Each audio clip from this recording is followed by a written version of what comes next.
எல்லோருக்கும் வணக்கம் நண்பர்களே. உனக்கு வயசுக்கு தகுந்த சாவகாசமே இல்லை அப்படின்ற மாதிரி இன்னைக்கு நம்மளுடைய மார்க்கெட் 361 பாயிண்ட் இறங்கியிருக்கு. என்ன காரணம்?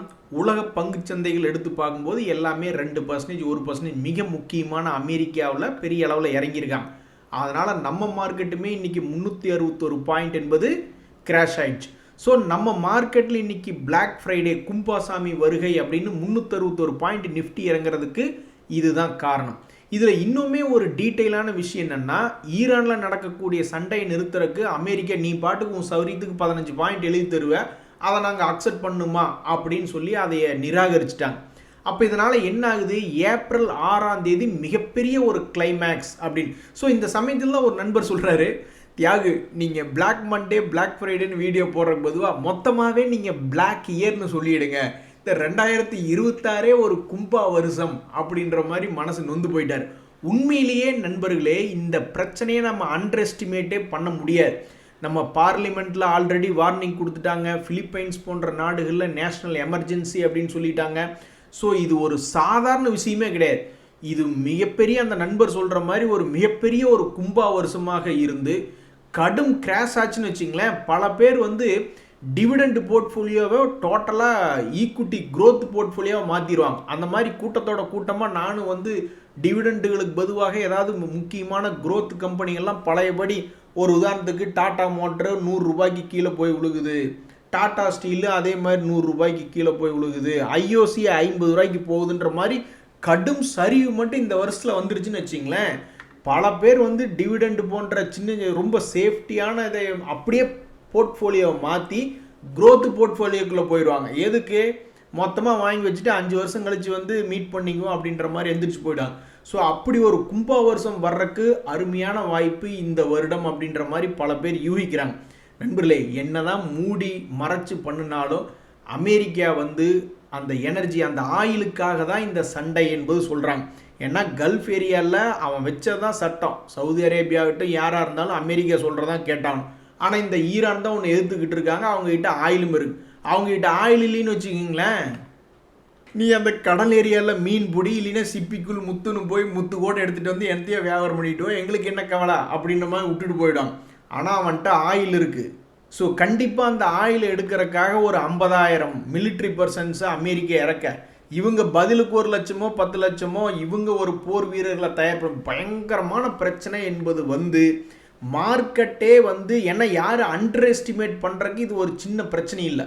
கடும் சரிவை எல்லாருமே எனக்கு ஜால்ரா போட்டுக்கிட்டு இருக்காங்க, நீ மட்டும் என்னடா நீ பாட்டுக்கு தனியாக பண்ணிக்கிட்டு இருக்கீன்னு ஒரு 50,000 மிலிட்ரி பர்சன்களை உள்ளே இறக்கி கடும் போர் எந்த ஊருக்குமே ஒரு எனர்ஜி தட்டுப்பாடாகி, ஸோ இது நம்மளுக்கு வரலாறு காணாத ஒரு ஆப்பர்ச்சுனிட்டி. பயங்கரமான கடும் சரிவு எல்லா ஊர்லேயும். உங்களுக்கு தெரியாது இல்லை, கோவிடுக்கு அப்புறம் ஏன் நம்மளுடைய பங்குச்சந்தைகள் இவ்வளோ பெரிய வளர்ச்சி அடைஞ்சுது? ஏன்னா ஒன்றுமே இல்லாமல் ஒரு வருஷம் மூடி கிடந்து திடீர்னு பொருளாதாரத்தை ஃபுல் ஃபோர்ஸில் ஓப்பன் பண்ணி விட்டாங்க. உடனே நம்மளை சுற்றி இருக்கக்கூடிய சாதாரண தொழில் பண்ணுற தொழிலதிபர்களிலிருந்து மிகப்பெரிய கம்பெனிகள் பல்லாயிரக்கணக்கான கோடிகளை சம்பாதிச்சிட்டாங்க. அதே மாதிரி மறுபடியும் பொருளாதாரத்தை மூடி வச்சு எனர்ஜி தட்டுப்பாடு வச்சு மறுபடியும் ஃபுல் ஸ்பீடில் ரீஓப்பன் பண்ணி விட்டானுங்கன்னா நம்மளுக்கு ஒரு அற்புதமான லாபம் வரக்கூடிய வாய்ப்பு என்பது எதிர்காலத்தில் இருக்குது. ஸோ இந்த பிரச்சனையை அண்டர் எஸ்டிமேட் பண்ணக்கூடிய பிரச்சனை கிடையாது. ஸோ ஒரு முறை நிறைய பேர் தப்பு பண்ணிட்டோம். இனி மறுபடியும் லைஃப் டைம் செட்டில்மெண்ட் நம்மளுக்கு பண்ணி கொடுக்கறதுக்காகவே எப்படி கோவிட் சமயத்தில் மிகப்பெரிய கிராஷ் ஆச்சோ அதே மாதிரி இப்போ மட்டும் கிராஷ் ஆச்சு, நான் பல ஷேர்களை வாங்கி குவிச்சிட்டு அக்கௌண்ட்டை டெலீட் பண்ணி விட்டு டாட்டா பை பைன்ட்டு நான் மறுபடியும் துபாய்க்கே வேலைக்கு போயிடுவேன், அப்புறம் 5 வருஷம் கழித்து மீட் பண்ணுவோம். நண்பர்களே, குருட்டு பூனை விட்டத்தில் பாய்ந்தது மாதிரி திடீர்னு இந்த ஹெச்இஜி மற்றும் கிராஃபைட் போன்ற கிராஃபைட் இண்டஸ்ட்ரியில் இருக்கக்கூடிய சில முக்கியமான பங்குகள் 10% வரைக்கும்லாம் ஏறி இருக்கான். ஏன் அப்படின்னா உலக அளவில் இந்த கிராஃபைட் எலக்ட்ரோனுடைய விலை ஏற்றப்படுகிறது அப்படின்ற ஒரு தகவல் இந்த பங்குகள்லாம் மேலே ஏறி இருக்கான். ஆனால் பாவிகளா, உலகத்தில் எல்லா செக்டருமே திடீர்னு அப்பப்போ செய்திகள் வருது. மெட்டல் ஆகட்டும், கேபிள்ஸ் ஆகட்டும், இது என்ன எல்லாத்துலேயுமே நியூஸ் ஏற்றி விட்றீங்க. ஃபார்மாவில் கூட திடீர்னு சமீபத்தில் ஏற்றி விட்டாங்க, ஹெல்த் கேர் இண்டஸ்ட்ரீஸ்லாம். இந்த எங்களை பார்த்தா மட்டும் உங்களுக்கு வீணாக போன மாதிரி தெரியுதா அப்படின்ற மாதிரி பேட்டரியில் பேட்டரி செக்டரில் 2 முக்கியமான கம்பெனிகள், எக்ஸைட் இண்டஸ்ட்ரீஸ் ஆகட்டும், அமரராஜ் ஆகட்டும், காலம்பூரா இறங்கிட்டு இருக்கானு கடந்த 3 வருஷமாக. எங்களை பார்த்தா மட்டும் உங்களுக்கு என்ன இழிச்சு வாங்கி எழுதி போட்டிருக்கு அப்படின்ற மாதிரி மனம் கொந்தளித்து உள்ளனர் அந்த பணத்தை, அந்த ஷேர்களெல்லாம் முதலீடு பண்ணவங்க. என்ன கொடுமையாக இருக்குது. ஸோ இன்றைக்கி வந்து இது போன்ற செக்டர்கள்லாம் நீங்கள் அடிக்கடி ஏறி பார்த்ததில்லை, ஆனாலும் வருஷத்துக்கு எப்பாவது ஒரு இடையாவது நீங்கள் ஏறி பார்த்துருப்பீங்க. இந்த கிராஃபைட் எலக்ட்ரோடு செக்டரில் இருக்கக்கூடிய முன்னணி கம்பெனிகள் கிராஃபைட் மற்றும் HEG. அப்போ எங்களை பார்த்தா உங்களுக்கு எப்படி தான் தெரியுது அப்படின்னு இந்த பேட்டரி செக்டரில் வச்சிருக்கக்கூடிய பல முதலீட்டாளர்கள் கொந்தளிச்சுக்கிட்டு இருக்காங்க. நண்பர்களே, இந்த சமயத்தில் நம்மளுடைய ஷேர் மார்க்கெட்டில் ஒரே ஒரு முறை திரும்பி ஏறினா கூட நல்ல அருமையான லாபம் வந்து பல பேர் சந்தோஷமாக இருப்பாங்க. ஒரு உதாரணத்துக்கு பார்த்தீங்கன்னா இந்த பிரிகேட் அப்படின்ற பங்கு ஓரளவுக்கு ஃபேமஸான பங்கு தான். ஈவன் ஒரே ஒரு முறை திரும்பி ஏறினா கூட அப்பப்போ மக்கள் வந்து பலபடி சந்தோஷமாகவே இருந்திருக்காங்க. ஆனாலும் பாருங்கள், இந்த 6 மாதமாக மட்டும் ஏறாமையே இருந்திருக்கான். இன்றைக்கி ஏதோ கொஞ்சம் ஏறி இருக்கான்னு வச்சுக்கோங்களேன். இன்றைக்கி வந்து ஒரு 5% பக்கத்தில் அந்த பங்கு கீழிருந்து ஒரு லோ ரேட்லேருந்து இன்றைக்கி ஏறி இருக்கான். ஸோ பெரும்பாலும் ஒரே ஒரு முறை ஏறினா கூட நம்ம நிறைய பேர்த்துக்கு வந்து அந்த ஷேரை வச்சுருக்கிறவங்களுக்கு மகிழ்ச்சி வரும். ஆனால் கடந்த 6 மாதமாகவே இது ஏறாமல் இருக்கக்கூடிய இந்த பிரிகேட் என்டர்பிரைசஸ் என்ற பங்கு இந்த வருஷத்தில் ஒரே ஒரு முறையாவது பழையபடி ஒரு 1300 வரைக்கும் வருமா வராதா அப்படின்னு அவன் ஏங்கி தவிச்சுக்கிட்டு இருக்காங்க. இவ்வளவு முறை ஒரே ஒரு தடவை ஏறினா கூட போதும், அவன் வருஷத்துக்கு ஒரு தடவை ஏறினா கூட பல முறை சந்தோஷப்படுத்தியிருக்கான். ஆனால் இப்போ ஒரு 6 மாதமாக ஒரு தடவை கூட ஏறாமல் இப்படி பண்ணிக்கிட்டு இருக்கான். இன்னைக்கு இந்த பங்கு ஒரு 4% ஏறி இருக்கு அப்படின்றது ஒரு இன்பமான செய்தி அந்த ஷேர் வச்சிருக்கிறவங்களுக்கு. அதே மாதிரி தான் இந்த சகிலிட்டி இந்தியா அப்படின்ற பங்கு, அதுவுமே சமீபத்தில் ஏறுவதும் இறங்குவதுமாக இருந்தாலுமே அது சின்ன சின்ன டிஸ்டன்ஸுக்கு பண்ணிக்கிட்டு இருக்கான். அது எங்களுக்கு வேண்டியதில்லை. நீ எப்படி வருஷத்துக்கு ஒரு தடவை வந்து ஒரே ஒரு முறை ஏறுற, அந்த ஒரு முறை எங்களுக்கு மகிழ்ச்சியாக இருக்குது. அது ஏன் நீ இப்போ இந்த 2026 பண்ண மாட்டேங்கிற அப்படின்றதான் எங்களுடைய கேள்வியாக இருக்குன்னு இந்த ஷேரை வச்சிருக்கிறவங்களும் ஒரே ஒரு முறை இந்த வருஷத்தில் ஏறாதா அப்படின்னு பார்த்துக்கிட்டு இருக்காங்க. மற்றவங்க கூட கடக்கிறாங்க நண்பர்களே, சின்ன விலை கொண்ட ஷேர்கள், அதாவது சின்ன மார்க்கெட் கேபிட்டல் கொண்ட ஷேர்கள். நம்ம ரிலையன்ஸு அவன் ஒரு பாகுபலி இல்லையா நம்மளுடைய மார்க்கெட்டில்? அவன் ஒரு முறை ஏறினாவே நிஃப்டி ஆல் டைம் ஹை பக்கத்தில் வந்துடுவான். இதுக்கு முன்னாடி நீங்கள் கணக்கெடுத்து பார்த்தீங்கன்னா 2026 சமயத்தில் ஆல் டைம் ஹை என்பது நம்மளுடைய ரிலையன்ஸ் வந்துருக்கு. அப்போ போய் நம்மளுடைய நிஃப்டி பாருங்கள், நம்ம நிஃப்டியுமே வந்து என்ன ஆயிருக்கு, மேல் நோக்கி இருக்கிறதுலே உச்சமான ஒரு விலை 26,000க்கு பக்கத்தில் வந்திருக்கு. அதுக்கப்புறம் ரிலையன்ஸ் கீழே விழுந்தா நம்ம நிஃப்டியும் கீழே விழுந்து விட்டது. அதே மாதிரி பாருங்கள், ரிலையன்ஸ் வந்து ஜூலை சமயத்தில் ஒரு முறை ஏறினா உடனே நம்மளுடைய நிஃப்டி நீங்கள் போய் எடுத்து பார்த்தீங்கன்னா அவனும் மகிழ்ச்சிகரமாக அந்த ஜூலை சமயத்தில் ஒரு நல்ல ஹை 25,000 வரைக்கும்லாம் வந்து தொட்டு பார்த்துருக்கான். அதான் உனக்கு தெரியுதில்ல, நீ ஏறினா நாங்கள்லாம் சந்தோஷமாக இருக்க. அப்போ நீ எனர்ஜி ரிலேட்டடான நியூஸ் இருக்கும்பொழுது இப்போ ஏன் நீ ஏற மாட்டேங்கிற? ஒரே ஒரு முறை ஏறினால் கூட எங்களுக்கு பலன் கிடைக்கும், ஆனால் செய்ய மாட்டேங்கிறியே அப்படின்ற மாதிரி பல்வேறு பங்குகளை நம்ம பார்த்துக்கிட்டு இருக்கீங்கள. அதில் மிகவும் முக்கியமான பங்கு ரிலையன்ஸ் என்ற பங்கு ஏறுமா இல்லையான்றதான் இப்போ மார்க்கெட்டில் மிக முக்கியமான டாபிக். அதே மாதிரி நண்பர்களே, மிக முக்கியமான இன்னொரு தகவல், ஃபாரினர்ஸ் வந்து கோடிக்கணக்கில் வித்துட்டு இருக்காங்க அப்படின்ற ஒரு தகவல் இருந்தாலும் சமீபத்தில் capital goods, chemicals, metals and mining, power போன்ற ஸ்டாக்ஸ் எல்லாம் அவங்க ஃபோக்கஸ் பண்ணாங்க அப்படின்ற மாதிரிலாம் மீடியாக்களில் செய்திகள் வருது. ஒரு உதாரணத்துக்கு கேபிட்டல் கூட்ஸ்னு என்ன, மற்ற இண்டஸ்ட்ரியல்ஸ் இயங்குறதுக்கு தேவையான அத்தியாவசியமான பெரிய பெரிய மேனுஃபேக்சரிங் பண்ணக்கூடிய எக்யூப்மெண்ட்ஸ் மேனுஃபேக்சரிங் முதல் கொண்டு பல்வேறு இன்ஃப்ராஸ்ட்ரக்சர்லாம் அதில் கலந்து வருது. அப்போ இந்த எல்என்டி எல்லாம் நம்ம பார்க்கும் பொழுது அதனுடைய விலை தற்போது ஒரு மாதமாக குறைவாக இருக்குது. ஆனால் இந்த இடத்துல பார்த்தீங்களா, ஹெவி வால்யூம் என்பது அது வித்துட்டு போயிருக்கானுங்களா அல்லது வாங்கி வச்சுருக்காங்களா அப்படின்றதெல்லாம் தெரியாது. பட் ட்ரேட் என்பது அதிகமாக நடந்திருக்கு. இப்போ அதிகமாக ட்ரேடு நடந்திருக்கிறவங்க மேலே ஏறு நினச்சி பண்ணாங்களா இல்லை கீழே இறங்குன்னு நினச்சி பண்ணாங்களான்னு நம்மளுக்கு தெரியாது. ஆனாலும் இப்போ சமீபத்தில் என்ன ஒரு தகவல்னு பார்த்தீங்கன்னா, எஃப்ஐஎஸ்னுடைய குவான்டிட்டி என்பது கொஞ்சம் இன்க்ரீஸ் பண்ணியிருக்காங்க எல்என்டி அப்படின்ற பங்கில். அதே மாதிரி தான் பாரத் எலக்ட்ரானிக்ஸ் அப்படின்ற பங்கு, அதனுடைய விலையுமே தற்போது உச்சத்தில் தான் இருக்குது. ஆல்மோஸ்ட் 1 இயர் உச்சத்தில் இருக்குது அப்படின்ற சமயத்தில் அதுலேயுமே வந்து பார்த்தோம்னா ஃபாரினர்ஸ் வந்து தன்னுடைய ஹோல்டிங் பர்சன்டேஜை இன்க்ரீஸ் தான் பண்ணியிருக்காங்க. மொத்தமாக மார்க்கெட்டில் பார்க்கும்போது விற்று வச்சுருக்காங்க. ஆனால் இந்த பிஎல் போன்ற கேபிட்டல் குட்ஸ் கம்பெனிலெலாம் அவங்க கொஞ்சம், அதே மாதிரி இந்த கம்மின்ஸ் இந்தியா அப்படின்ற பங்கு அவனும் வந்து இந்த வருஷத்தினுடைய உச்சத்தில் தான் இருக்கான். அவங்களுடைய ஹோல்டிங் பேட்டர்ன் எடுத்து பார்க்கல அதுலேயும் எஃப்ஐஎஸ் வந்து தங்களுடைய ஹோல்டிங் பர்சன்டேஜை இன்க்ரீஸ் பண்ணி வச்சிருக்க தான் செய்கிறாங்க. ஸோ இதுதான் சமீபத்தில் எஃப்ஐஎஸ் தங்களுடைய ஹோல்டிங் பர்சன்டேஜை கொஞ்சம் இன்க்ரீஸ் பண்ணியிருக்கக்கூடிய சில செக்டர்களுடைய தகவல். என்னப்பா பணத்தை பூரா லாக் பண்ணி வச்சுக்கிட்டு இருக்கீங்க, இதுக்கு மேலே இறங்காதீங்கப்பா அப்படின்னு பல ஷேர்களை பார்த்து அதில் பணம் போட்டவங்க சொல்லி கொண்டிருந்த நேரத்தில் இந்த ஆரக்கிள் ஃபைனான்ஷியல் சர்வீசஸ் அப்படின்ற பங்கு கொஞ்சம் பரவாயில்ல.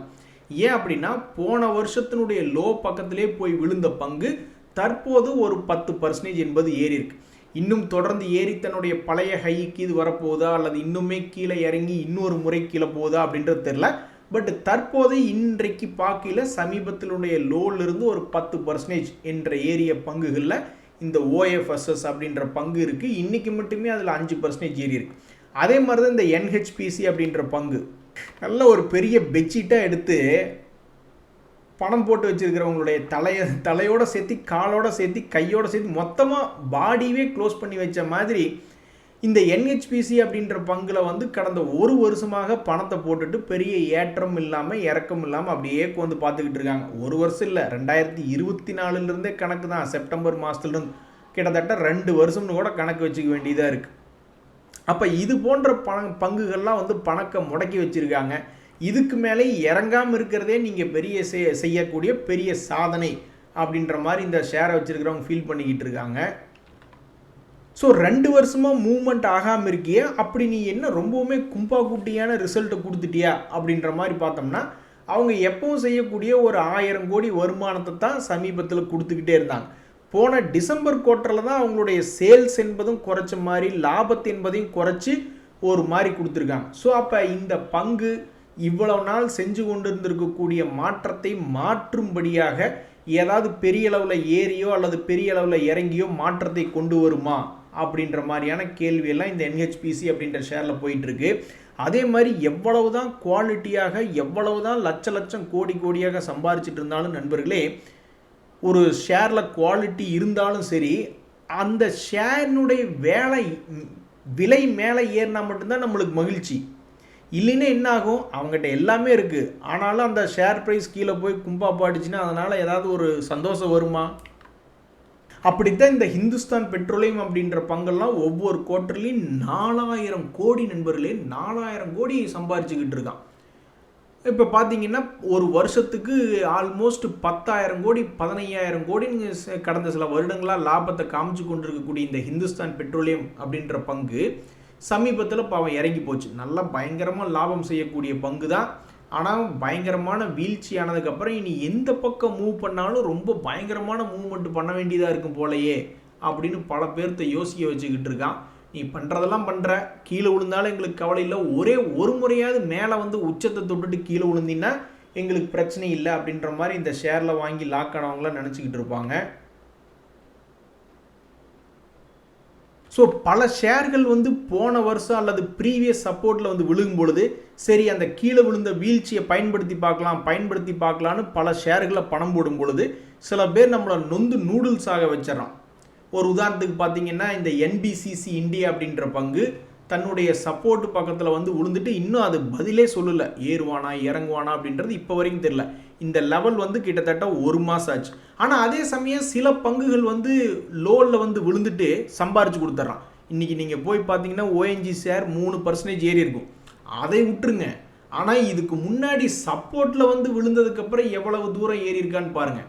அதாவது இந்த பங்கு வந்து 2026 ஜனவரி மாதத்தில் திடீர்னு கீழே இறங்கிட்டான்.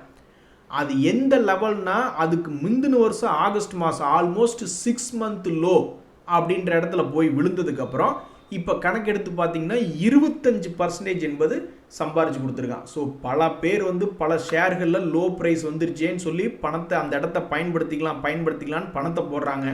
சில பேருனுடைய வாழ்க்கை நொந்து நூடுல்ஸ் ஆயிடுது.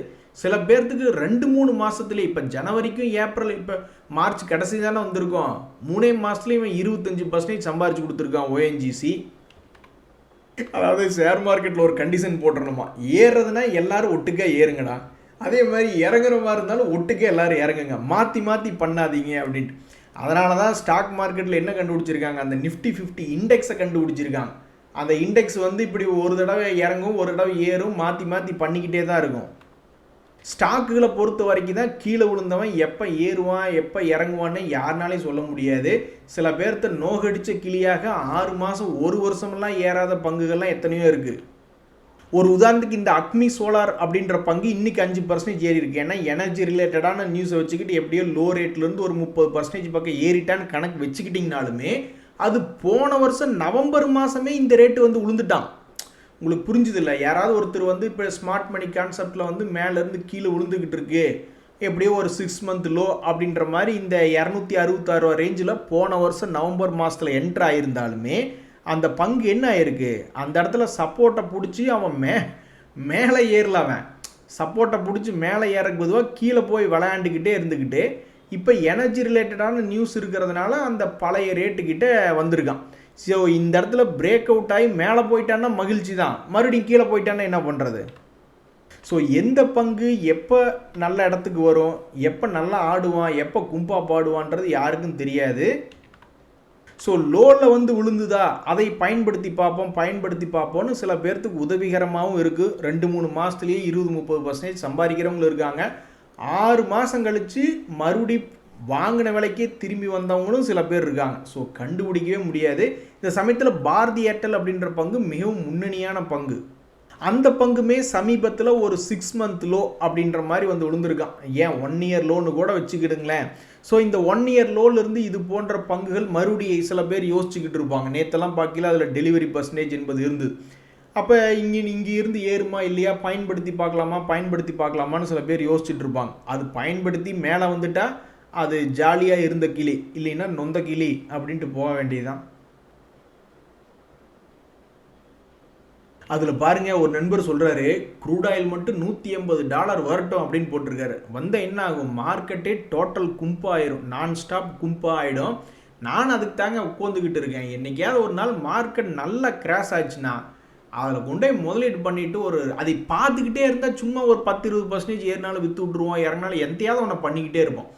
ஒன்ஸ் ஒரு அருமையான ஒரு நல்ல ரேட்டுக்கு எல்லா பங்குகளும் தர ரேட்டுக்கு கீழே போய் விழுந்துருச்சுன்னா நான்லாம் பயப்படவே மாட்டேன்.